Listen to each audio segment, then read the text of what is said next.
Good evening, everybody. Assalamu alaikum. Let me start first by thanking the organizers for the kind invitation that I really appreciate.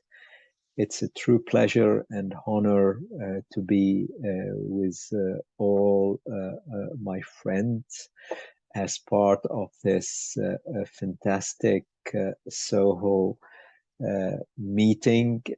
Hopefully, we will be able to meet in person very soon, inshallah. I have been asked for the next few minutes or so about cure for multiple myeloma, and the title is quite provocative. I didn't choose it. It has been given to me. Are we sitting on a cure for multiple myeloma? I'd like to thank the organizing committee, the scientific committee, for really the cutting edge program they have put as part of this meeting. It's really an amazing opportunity for education. These are my disclosures. I thought to start here by showing that in 1994, so some time ago, when I was a young resident, that was my Principles of Internal Medicine textbook. And if you open the multiple myeloma chapter at page 1416, you can read that 15% of myeloma patients will die within the first 3 months after diagnosis. And subsequently, the death rate is about 15% per year. So that gives you 2 to 3 years of survival. That was a long time ago, but it's always very good important to remember the history, because we're talking today about cure when everybody 20 years ago was dying. And actually, that was really amazing. If you look to the most recent auto-transplant randomized trial from the US group, and this was at the era of triplet of VRD plus transplant. If you look to this publication by Paul Richardson and colleagues earlier this summer in the New England Journal of Medicine, actually you can appreciate that the survival is above 70% at 6 or 7 years. So totally different era. And this is why the question of cure is becoming very important, because beside transplantation, beside alkylating agent, we have also now an incredible number of novel agents. Not only the classical first generation IMiDs, but also now we have second generation, third generation IMiDs, thalidomide, lenalidomide, pomalidomide, but we'll have iberdomide, mezigdomide, proteasome inhibitors, bortezomib, carfilzomib, ixazomib, the monoclonal antibodies, anti-CD38, daratumumab, isatuximab, elotuzumab, anti-SLAMF7, anti-XPO1 selinexor, HDAC inhibitors, and more recently, the advent of CAR T cells like ide-cel and cilta-cel, which are approved by the FDA, but also T-cell engagers and bispecific antibodies. And you're probably aware that the EMA approved a few weeks ago teclistamab in Europe, but we have also some very nice results with several other T-cell engagers. So it's a revolution in progress, and it's a very legitimate question, the issue of cure. Can we achieve cure in the transplant eligible and fit patient? And I believe yes, in a significant proportion of patients, if we apply a modern, I would say, approach. And the modern approach in the transplant eligible patient is about the quadruplet induction, and I'll show you the data, with the aim to maximize the depth of response. We can debate whether we still need one auto, double auto. In a European environment, we still do double auto for a number of patients, but also most importantly, it's about the importance of post-transplant treatment with consolidation and maintenance. Regarding the quadruplet induction treatment, I'm sure you heard about this so-called the Griffin trial, which tested VRD, the standard of care, versus daratumumab VRD. And this has been published, but also updated several times. And you can appreciate that with a quadruplet induction compared to a triplet induction, you can achieve deeper stringent responses, especially when it comes to stringent CR. And this continues to deepen over time during the course of therapy. And actually, when you look to the PFS, there is already a signal, I would say, and you can see the hazard ratio here, probably in favor of the quadruplet. And actually, there has been very recently, at the last IMS meeting in Los Angeles, end of August, another update showing clearly this separation in the PFS curves. And you can appreciate here that with a 3 years follow-up, we're talking about almost 90% PFS. So yes, cure is a possibility, especially that one important condition to achieve cure is about achieving deep MRD negativity, sustained MRD negativity. And this is what we can do when we use a quadruplet induction with anti-CD38 and VRD. If you consider the threshold at 10 minus 5, you have 2/3 of the patient with the quadruplet who are already MRD negative. And if you consider the 10 minus 6 threshold, which is probably the best one in my opinion, then you're talking about 1/3 of the patient in MRD negativity after 2 years of maintenance versus only 15% with the triplet regimens. We do have a similar story in the Cassiope trial from the IFM and HOVON, and here we have used a quadruplet induction with dara-VTD, so thalidomide instead of lenalidomide. And this sub-analysis has been presented by Hervé Avelloiseau in ASH meeting 2 years ago. And the key message here is on the left-hand side, I want to show you, is that achieving MRD negativity early after induction, this is the pink curve, and staying with MRD negativity is better than being MRD positive and becoming MRD negative. So a very important message about early achievement of MRD negativity. And the story of MRD negativity and further improving the induction is continue to evolve. And after DARA VRD or even isatuximab VRD, as it has been done in one of the German trials, why not replacing bortezomib, first generation proteasome inhibitor, with carfilzomib, second generation proteasome inhibitor? It's IV, but it can overcome resistance to bortezomib. And actually, that gives you the DARA-KRD, which, in my opinion, a very powerful combination. And this has been tested in the so-called master trial, which has been shown by Dr. Costa several times, but also published in the JCO last December 2021. And they have used DARA-KRD for induction, auto-transplant consolidation, and then long consolidation and maintenance.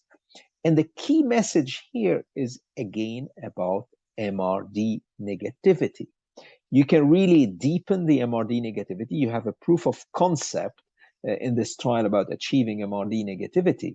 And except for those patients who have 2 high-risk cytogenetic features, actually the other patient with 0 or 1 high-risk cytogenetic feature are rather doing well.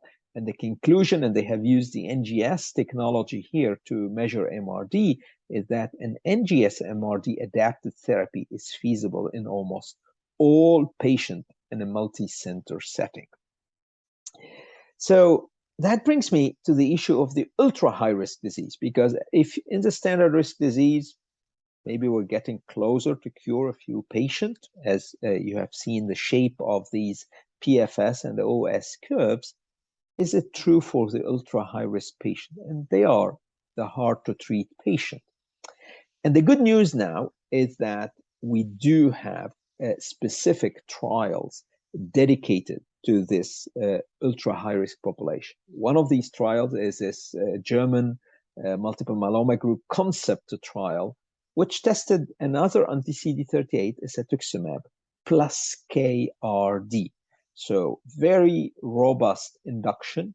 In the young and fit patient, they proceeded to auto, followed by consolidation, followed by heavy maintenance. And again, the response rate is amazing, 100%, but also it's about the rate of MRD negativity.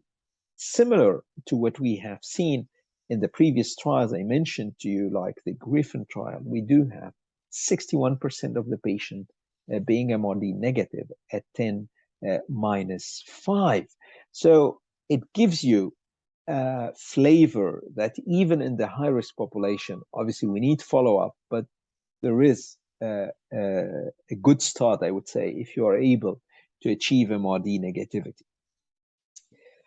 Another way to look into this cure question, because it is unlikely that you will cure patient after only induction or even after transplant, is this, as I mentioned in my introduction, this component of post-transplant treatment. And this is about the consolidation and maintenance. Of course, consolidation is a bit debatable between the US, between Europe, but I think the most important is about maintenance. One thing for sure, and everybody I think is in agreement on this, and it is approved, is that lenalidomide, continuous lenalidomide, is a standard of care for maintenance in multiple myeloma, irrespective of the risk. And this has been shown in an IFM trial, CLGB, Gimimab, but more recently also in a UK trial, the Myeloma 11. And in this meta-analysis, you can see that there is an overall survival advantage in favor of giving lenalidomide maintenance to everybody. And the trial I mentioned in my introduction, the recent trial by Paul Richardson actually gave lenalidomide maintenance continuously. And there was a proof of concept that continuous maintenance can really improve the outcome of these patients. So if you want to do better, actually, it's about maybe enhancing the maintenance treatment. And this is what is being done now when using an anti-CD38 plus lenalidomide. So we have the so-called ORIGA phase 3 study comparing standard of care lenalidomide versus daratumumab subcut plus lenalidomide. We don't have yet the results, but obviously that can be practice-changing approach. So you can see in the young and fit patient, which I think are the majority of the patients that are being seen in general in the kingdom and in the Middle East, definitely the landscape is changing. But I can tell you the future looks brilliant, because it's not only about modifying the different combinations, it's about now even using the MRD adapted strategies to tailor the treatment. And we may be able to achieve similar results now by maybe avoiding transplant in those patients, for instance, who receive cetuximab KRD, who are MRD negative, and if they receive another consolidation with cetuximab KRD. We may even do very well in patients who are MRD positive, who would receive a tandem auto and a new generation IMiD like iberdomide plus cetuximab maintenance, or single auto plus consolidation followed by iberdomide cetuximab. This is the ongoing French MIDAS or MIDAS trial, and it will take us 3 to 4 years to get the answers. So you can see it is very promising, and cure in multiple myeloma is not anymore a taboo. word. So we have to think about cure. We have to discuss cure. And I think now we have in hand the tools in order to achieve this, at least from an operational point of view. And we have published last year this paper in Blood with Professor Harousseau and Professor Ave Loiseau about the requirements for operational cure, because you asked me to answer the question, are we sitting on a cure? Well, if you want to achieve cure, there are some requirements. The requirement for long-term, and when we speak about long-term for us is 10 years. I think 10 years is already a very decent period. It is about MRD negativity. And the highest probability is at the level of 10 minus 6. But it should be sustained for at least 1 year. But please don't forget that when it comes to the high-risk patient, the probability of achieving this deep and sustained MRD negativity is lower. So this is why it's important to design specific approaches for these patients. We should not neglect that PET scan negativity as a different measurement of MRD, the measurement of the bone disease in myeloma, is also an important requirement. So, in the end, if you put together a sort of a new full total therapy package, a sort of a modern total therapy with quadruplet induction, anti-CD38, proteasome inhibitors, IMiD, dexamethasone, followed by transplant, followed by enhanced maintenance, then probably this would allow us to achieve this more than 10 years survival. But also, we believe, although I didn't go into the details here, that elderly patients can achieve also operational cure. And this is, for instance, about the use of anti-CD38 monoclonal antibodies plus lenalidomide dexamethasone, this famous MAIA trial, where you have a median PFS in an elderly population of 62 months. So if you have a myeloma patient, actually, who is 75-year-old, and you treat them with Dara-Lendex, with a median of 62 months, this patient will be 80, 81 maybe. Then at time of relapse, you give another whatever gentle treatment with ixazomib, with pomalidomide, maybe some new options, and you give another 2 years of PFS. But this patient who was diagnosed at age 75 has now reached age 83 or 82, 84. Well, this is the life expectancy in most of the developed countries. So with this, I'd like to thank you all for your attention. And I hope you're enjoying this meeting. And as I said, inshallah, we will be able to meet very soon. Thank you very much. Wassalamu alaikum.